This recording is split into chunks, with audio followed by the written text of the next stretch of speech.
recording. All right, 4.6, related rates. Finding related rate equations. Assume that the radius r of a sphere is a differentiable function. We can take the derivative of it. A function of t, but notice we don't have a t, and let v be the volume of the sphere. Find an equation that relates dv dt, dr dt. Now we're going to take the derivative with respect to time, because that's what rates are, like miles per hour, feet per second. It's over time. But we don't have the variable t, so we're going to do this implicitly, but with the chain rule. So we have dv dt. So the derivative of v is 1, in other words. But we have this function inside there that's based on t. We don't know what it is, but we represent it with dv dt.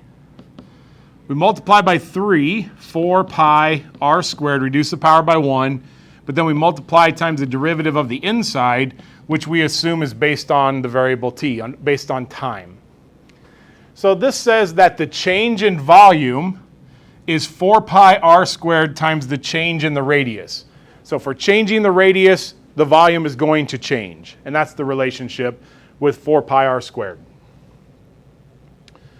B, assume that the radius r and the height of the cone are differentiable functions of t and let v be the volume of the cone. Find the equation that relates dv dt, dr dt, and dh dt. So in other words, we got to take the derivative of this function.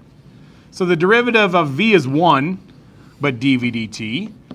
And then we have first times the derivative of the second, which is 1, but then dh dt, plus the second times the derivative of the first, which would be 1/3 pi, actually 2/3 if we multiply by 2, and then pi r, and then dr dt. So we multiplied by 2, reduced the power by 1, but then multiplied times the derivative of the inside. So now 3 rates are related to each other, and we try not to do this usually. We do on one of the problems today, though. We try to eliminate a variable. All right, our first actual kind of story problem with all this. A hot air balloon rising straight up from a level field is tracked by a rangefinder 50 feet from the liftoff point. So here's the flat field they're talking about. There's the person, and here's this balloon going up in the air. There's the balloon, hot air balloon. Now the person is tracking it with a rangefinder. At the moment, the rangefinder's elevation angle is pi over 4, so we have this angle here. At the moment, theta is equal to pi over 4. Oh, by the way, the person is 500 feet away. The angle is increasing at the rate of 0.14 radians per minute. So that means d theta dt, the rate is 0.14 radians per minute. How fast is the balloon rising at that moment? So how fast is, let's say, the height changing of the balloon? So how fast, what is dh dt at this moment when theta is exactly pi over 4? So the balloon's going up, rangefinder's saying it's getting there, boom, it's at pi over 4. How fast is the balloon rising? That's the question. Well, this is tangent, opposite and adjacent. So tangent of theta is equal to h over 500. Now I do not need a variable for adjacent side because the person is not moving. If the person had a rangefinder and then was walking towards the balloon and doing the rangefinder, then we'd have to put this as a variable. But if the side isn't changing, we just throw in the number. If it's not changing, what's the rate? It'd be 0, right? What's the derivative of a constant? 0. So it matches the derivative. Derivative would be 0, and it's not moving. So you can plug the number in right away. We don't need a variable for that. We wouldn't want a variable for that. It's not varying. All right. Well, next step is to take the derivative of this with respect to t. So we have secant squared theta times the derivative of the inside is 1, but it's theta, so then d theta dt. That's equal to 1 over 500. That's the derivative of the other side, but then dh dt. There's the derivative with respect to t. Let's see. We got secant squared of pi over 4. The instant theta is pi over 4. Do we know d theta dt? We do. 0.14 is equal to, oh, I thought there was more to this. Am I missing something? I don't think so. Oh, no, we're good.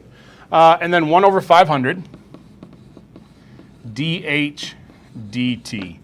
But we have to get secant squared of pi over 4.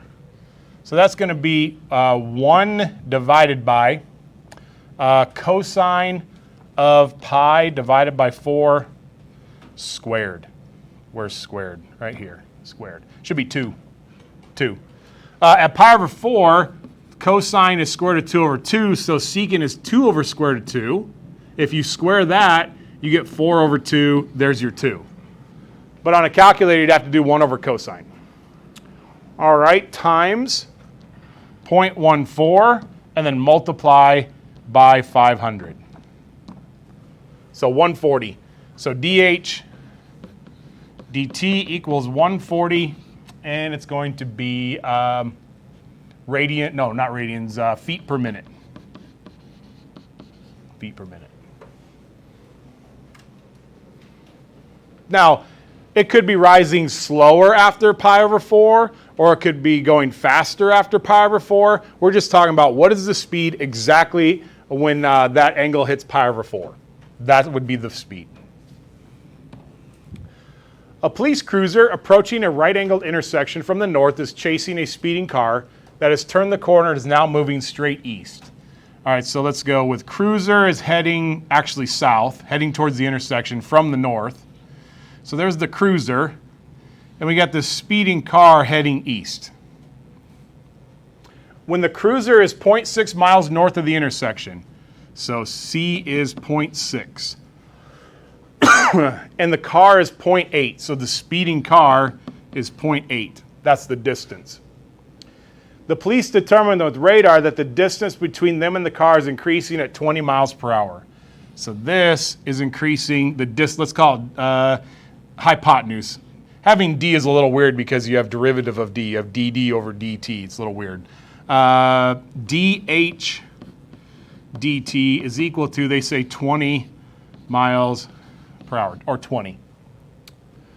If the cruiser is moving at 60 miles per hour, so dc dt is equal to, we got to be careful here, if the side is getting shorter, so as the car goes towards the intersection, this side of the triangle is this side's getting shorter, right? So that means this is negative 60. If something is decreasing at has a decreasing rate, or we have a rate in which that side is getting smaller, or the volume's getting smaller, then we say it's negative. If it's getting larger, we say it's positive. So this car is going away from the intersection. So this side's getting longer as the car drives. So that's why we kept it at a positive 20. Everybody got that? That's important. You can't miss your signs. All right. What is the speed of the car? What is ds dt? How fast is the car going? That's what we want to find out. Now, we're not working with angles here, so hopefully it's obvious that it's Pythagorean theorem. We have c squared plus s squared is equal to h squared. Now, all three sides are changing. This side's getting smaller, this side's getting bigger, and this side is actually changing. I don't know if it's getting bigger or smaller or what's happening. I just know it's not staying the same. How do we know that? Where does it say the 20? 20. Where is it? Now, coming in the police radar. Oh, there we go.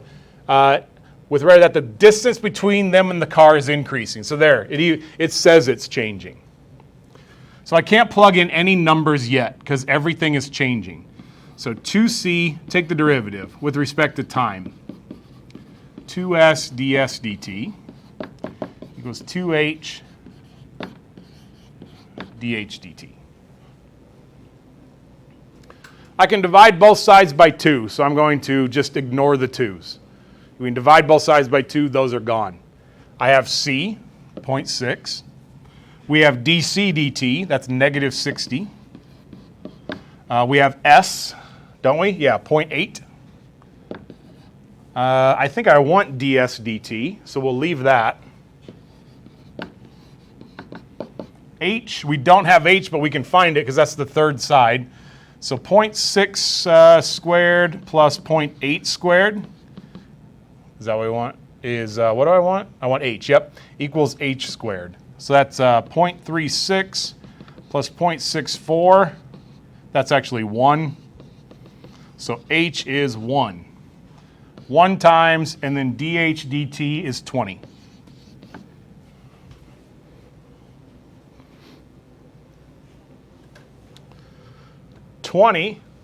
Plus 0.6 times, I know this is negative, and I'm adding it to the other side.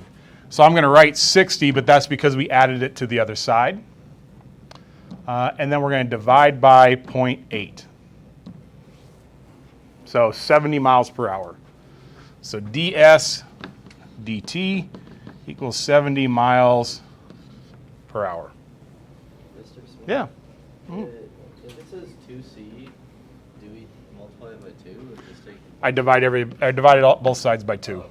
So I eliminated it. Anything else? All right. Everybody good? Example 4, filling a conical tank. All three of these are slightly different. Water runs into a conical tank at a rate of 9 cubic feet per minute. So we're talking about volume. Volume is 1/3 pi r squared h. And runs into a conical tank. So dV dt is equal to positive 9 because we're filling it up. Volume is getting more. Now, some of them will say, there's a hole in the bottom and the volume is decreasing. So I would make that negative if the volume is decreasing. The tank stands point down and has a height of 10 feet and a base radius of 5 feet. So at the very top is 5 feet, and then it's 10 feet deep. That's overall. So if we write, let's go with 10 over 5, we have similar triangles, because now we have the liquid radius and we have the liquid height, and that creates this similar triangles. So that's proportional to, what was 10, the height over the radius. So we can make that proportion because of similar triangles. How fast is the water level rising? So dH dt is equal to question mark when h is equal to 6. That's what we want to know. That's when we want to know it. Yeah? You will get the equations for stuff like Yep. this. You do not have to memorize these equations. Nope. Oh, we don't want to take derivative yet because I don't want to do this in 2 variables. I want to eliminate r because the question is about h. So I want to eliminate r. I want to keep h. And we can do that with this proportion. That's why they give this to you.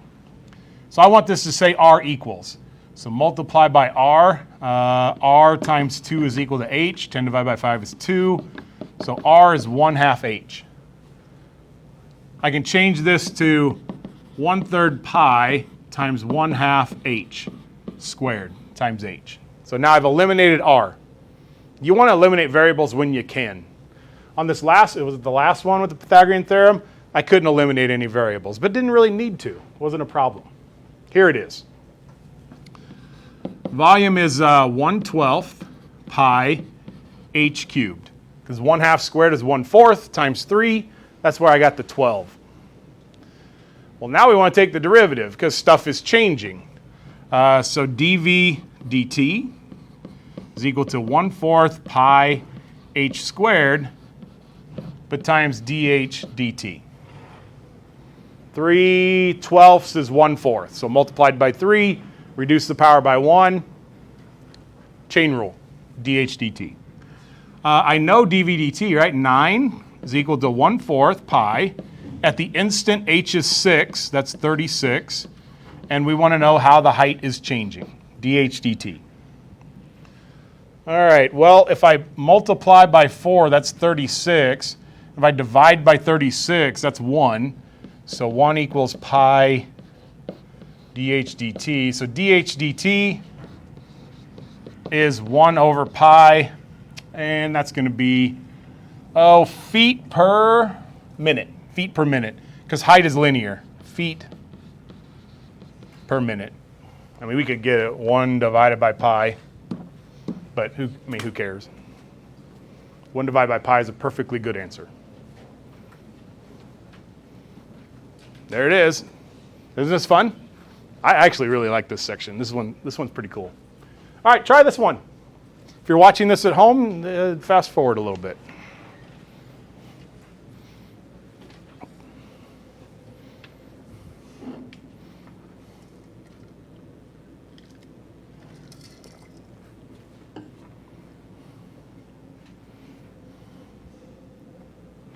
You can help each other out if you want.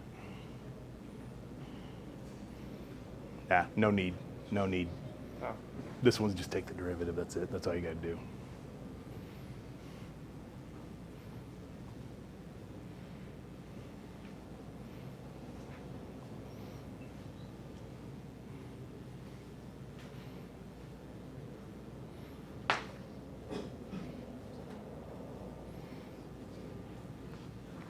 And this is kind of worded a little weird. Relate them together. That just means take the derivative. That's it. So derivative of s is 1, but then ds dt is equal to 8 pi r dr dt. That's all it's asking. That's it. Now we kind of get into the story problems. We're going to start setting stuff up. Let's take it one piece at a time. Can you set up the variables? Like, what do they give you and what are they asking? Can you write the setup part of it? We'll take it one step at a time.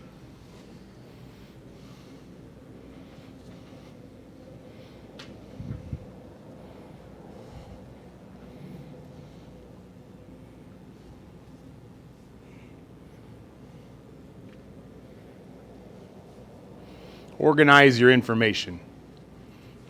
Trust me, writing this stuff down saves you time looking back into the problem.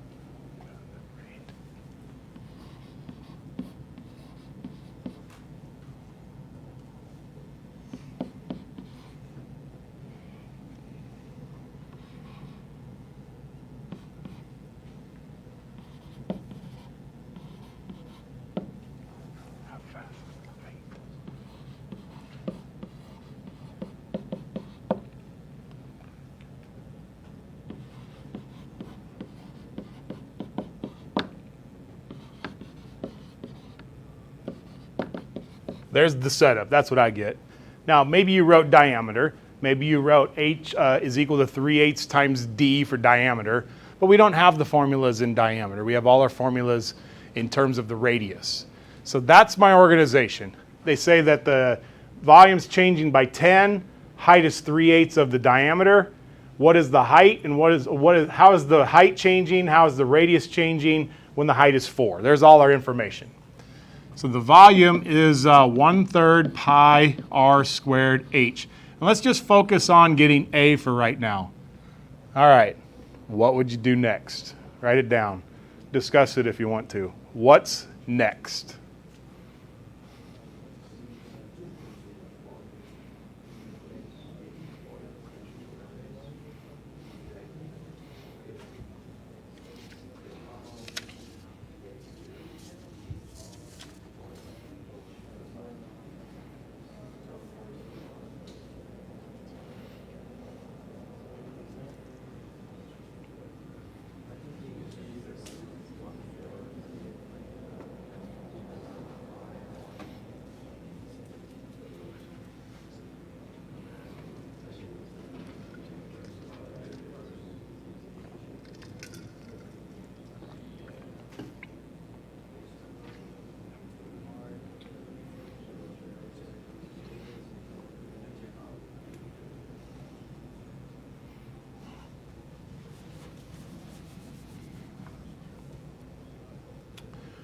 Well, h is 3/4 r, but I don't want to replace h. I want to replace r. So here's what I would do. R is 4/3 h, and then replace that. So volume is 1/3 pi 4/3 h squared times h. And I'll do the next step for you too. 16, what is that going to be, 27ths? Pi h to the third. All right, so that's what I would do next. I would get rid of one of the variables. Get rid of r, because in letter A asks for h. All right, now go ahead. What's next?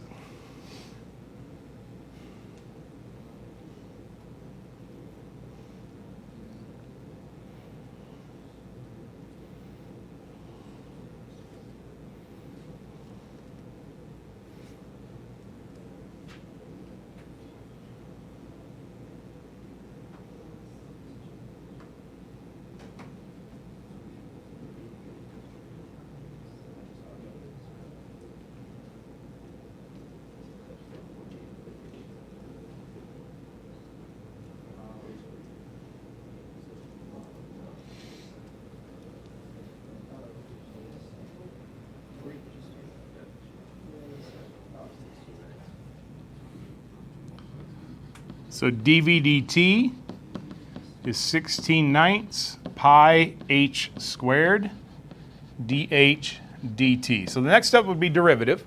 I mean, we got to do some calculus here. You got to take the derivative. Well, now I think now you got it. Now you're home free. Now you just plug in the information and get the answer. That's where we're at now. Now we're plugging stuff in. Everything's ready to go.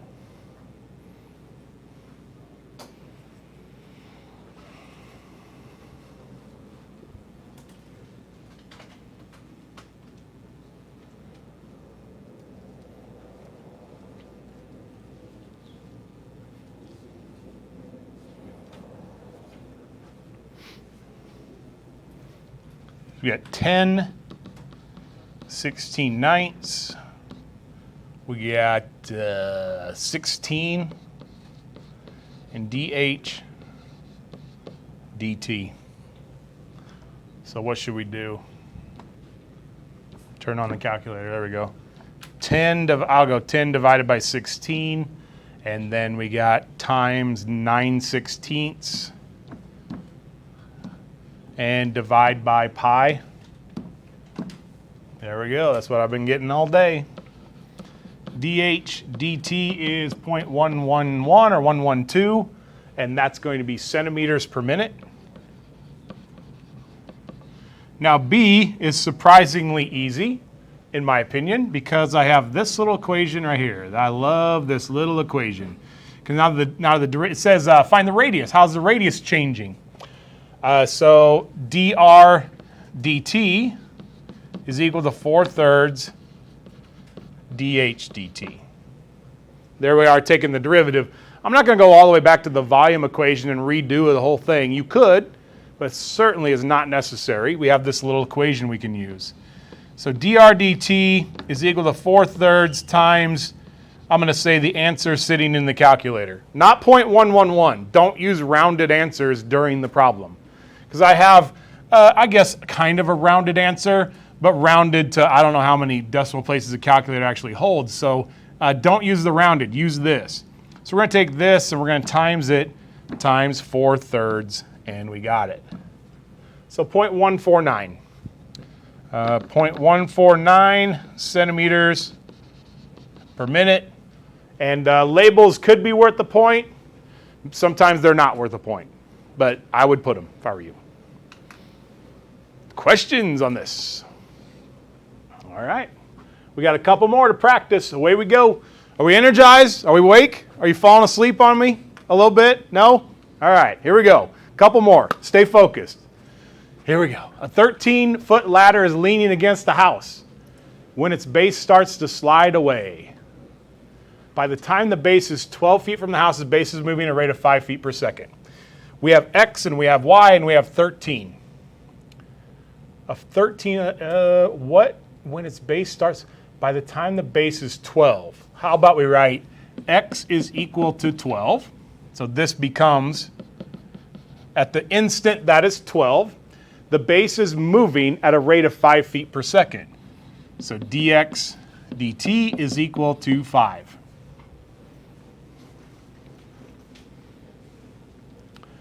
How fast is the top of the ladder sliding down the wall at that moment? So in other words, what is dy dt?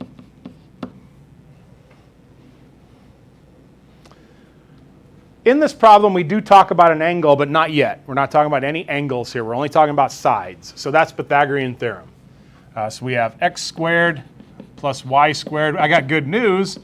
This is actually good news because I don't need that to be a variable because the length of the ladder is not changing as it's sliding down the wall. It stays 13 the whole time, so that means we can plug 13 in right away. We have one less thing to worry about. Because now when we take the derivative, 2y dy dt, this becomes 0. Derivative of a constant is 0. One less thing to worry about. Now, do we have everything we need? We have 2 times 12, x is 12. dx dt is 5. 2 times y, I don't have y, but we can find it out because we have 2 sides at this moment. So y squared plus 144 is equal to 169. Y squared is 25, so y is 5. 5. That was the one thing they didn't directly give to us, but we can find it out. Let's minus over 120. So we have negative 120. Oh, I don't really need a calculator. Divide by 10 is negative 12. So dy dt is equal to negative 12. Now we got to answer the question. How fast is the top of the ladder sliding down the wall at that moment? So if I put the answer right here with the label, what should I write? The question is, should I write 12 or should I write negative 12?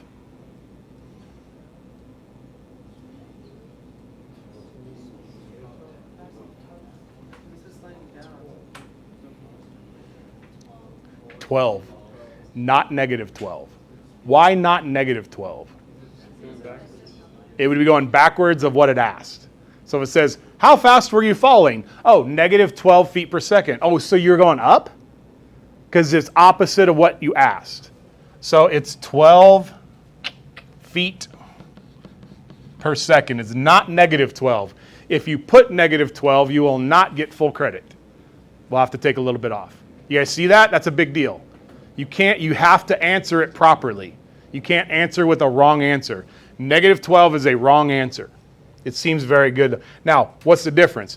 Well, if this said, how is the height changing? Then we would put negative 12. So on the next one on B and C, because it says changing rather than up or down or bigger or smaller, then we'll put the positive or the negative, but not on A. All right, let's keep rolling. At what rate is the area of the triangle formed by the ladder, wall, and ground changing at that moment? What formula will we use? Yeah, 1/2 xy, yeah, we have xy. We don't have another equation, and we don't need another equation because we're doing this implicitly. So dA dt is first times the derivative of the second plus the second times the derivative of second times derivative of the first.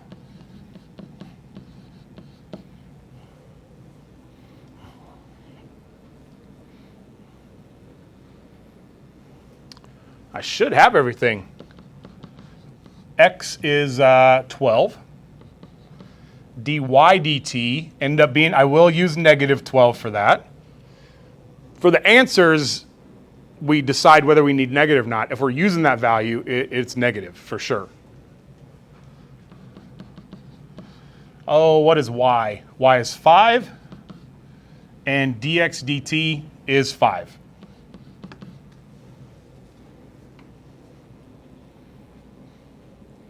So now let's just get the answer. Negative 140, whoop, I can clear this. Negative 144 divided by 2 plus 25 divided by 2. Negative 59.9. So this is negative 59.9, and this is area, so it's going to be feet squared per second. So the area is actually reducing. It's getting smaller. Questions on that? All right. What's that? 1.5. Oh, I don't know why I put 9. 5.5. All right, try C. We did a very similar one. Try C.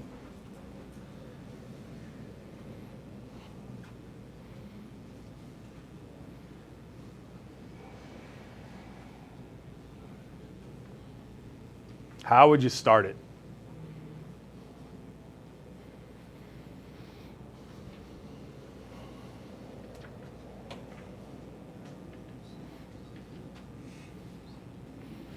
You sure it's tangent?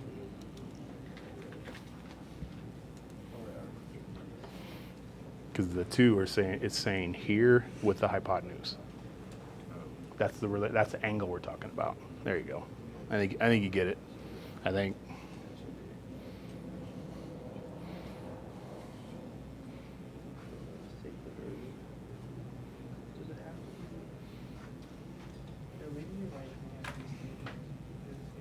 What function are we using here? Cosine? Sine? What is it? It would be, here's the hypotenuse, and we're using this side with theta. So what's this side? This is adjacent, right? What's with adjacent? Cosine. Cosine of theta is equal to, not 12, because x is changing. X over, but the ladder is not changing, so you can put the 13 in there. In this section, we sometimes want to eliminate a variable. On the cone one, we do, but on this one, it's not necessary. Whoops. So we take the derivative, right? Negative sine theta d theta dt is equal to 1/13 dx dt.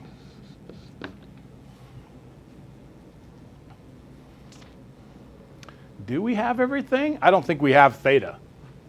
Negative sine of theta. We got to find that out. D theta dt. Did they tell us that?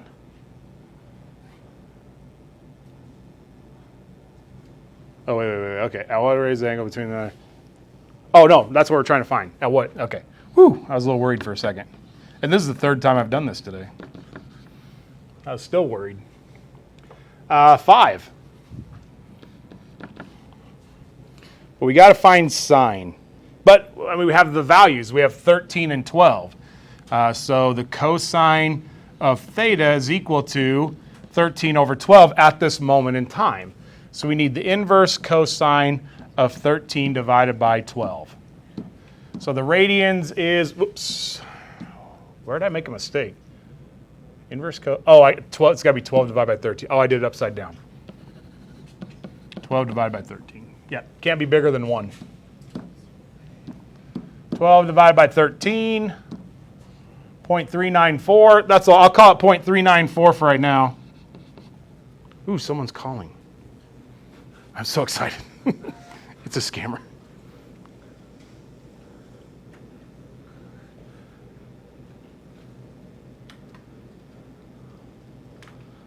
Oh, they hung up. That's boring. Have I told you how much I love scam calls before? Oh, they're so much fun. They're so much fun. All right. But I don't want to use that number. I'll write it down, but we're not going to use it. We're going to go 5 divided by 13. And we're going to divide by negative sine of that answer up here. All right? Boom. -1. -1 radian per, is it minutes? Seconds. So -1 radian per second. And I'm using the negative because it says changing. I'm using the negative there because it says changing. I did not use a negative there because it already said it's going down. I already know that the direction is down, so don't use the negative. That would mean it's going back up because you're using the opposite. Questions? Oh, I don't have the quizzes done for you. I thought I was going to get them done 5th period, and then we had a department meeting. So I didn't get your quizzes graded yet. I'll have those to you tomorrow. All right, so now we have plenty of time. It doesn't matter. Yeah, this one would be rough for you to figure out on your own. I challenge you, though. Set it up. I challenge you. If you get this, you're on a good track. If you don't, that's all right. I figure this would be a rough one to set up. It's a little different than what we've been doing.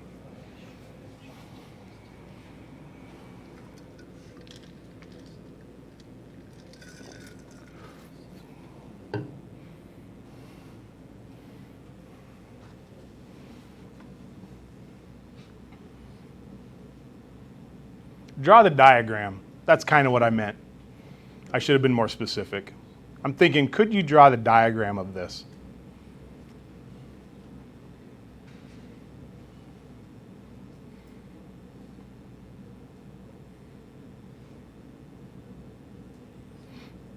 It's perfect, Jacob. Very nice. That's exactly what's going on.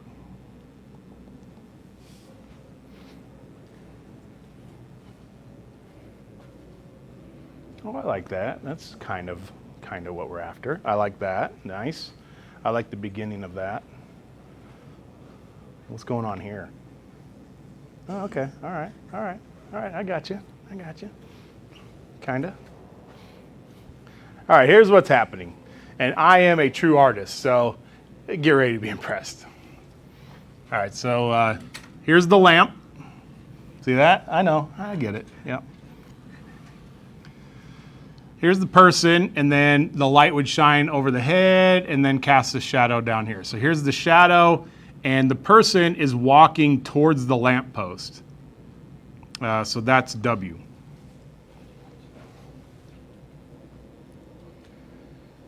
The lamp is 16 feet, and the person is what? 6.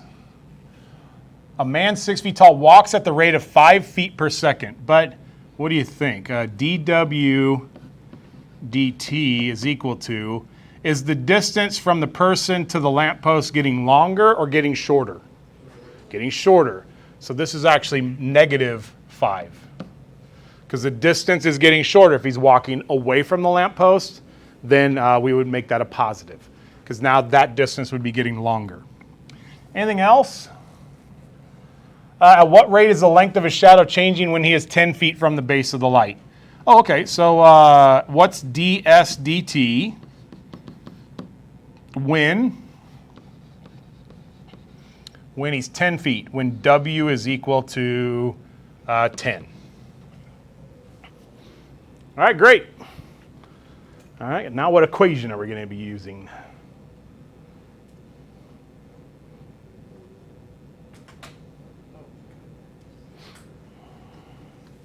Well, good thing I'm here.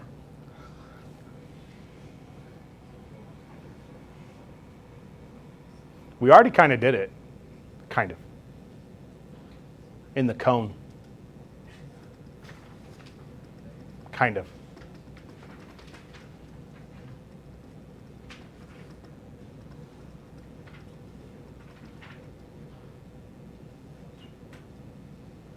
What do you think?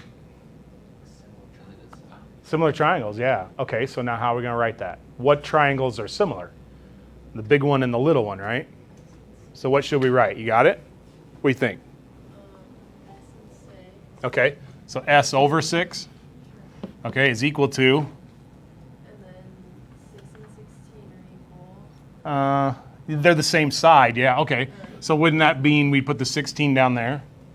Yeah. We just put them in the same place? Now what's missing? S plus W. I love it. Awesome. That's exactly right. So similar triangles. There we got it. We're going to cross multiply.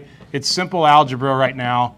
6s plus 6w. We're going to minus over the 6s.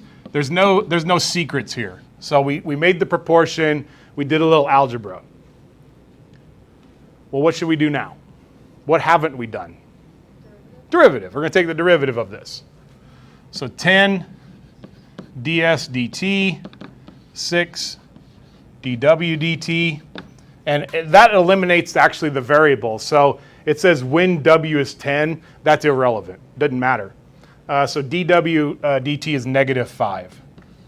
So 10 ds dt is equal to 6 times -5.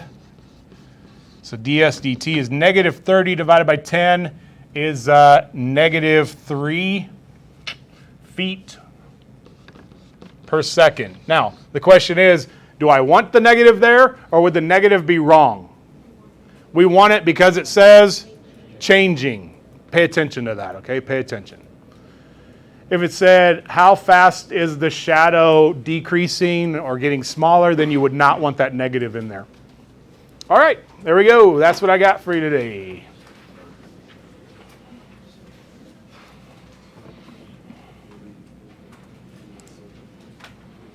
Well, since I don't have your quiz for you yet, let's look ahead very quickly here. We got day 2 tomorrow. I got a check and go for you tomorrow, but I got good news for you tomorrow. The check and go is the assignment. So whatever you get done in class is great. Whatever you don't is your homework. So you can walk out of here without any homework, which doesn't happen very often. I decided to be nice. Don't tell anybody that I'm nice. I don't want that out there. Then we'll review on Friday. I'll get the worksheet. I got guided study hall next period, so I'll try to get your quizzes graded then, and I'll try to get that filled in with what we're going to do. And then everybody's favorite time is test, Monday and Tuesday. This one's a rough one. Thanks for this. You're welcome. Yeah, it's a tough one. It's a tougher one. Not our toughest, but tougher. Our toughest one is sequence and series. That one's brutal. Doesn't sound that bad. Just the stats.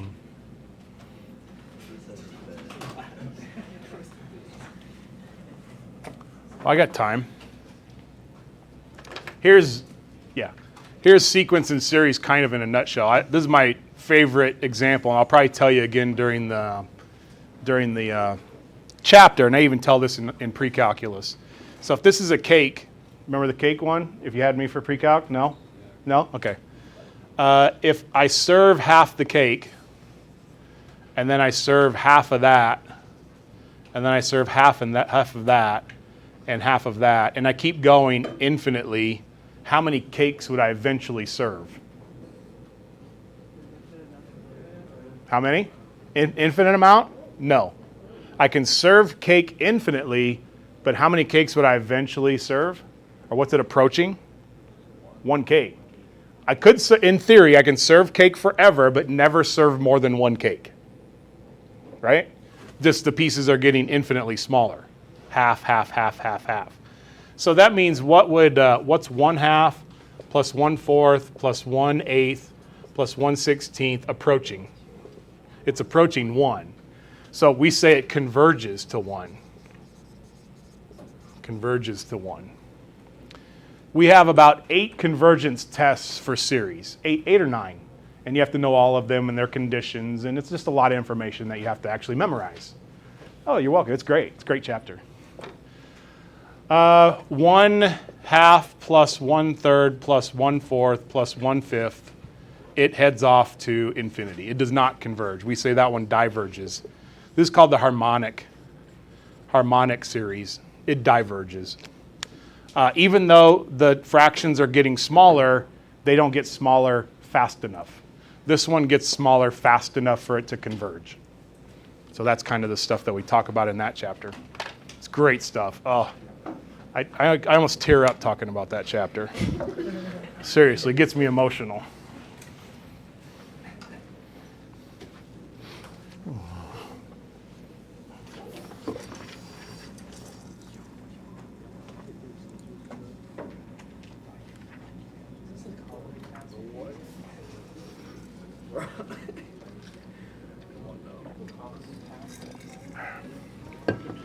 Thursday, Friday? You get the videos up.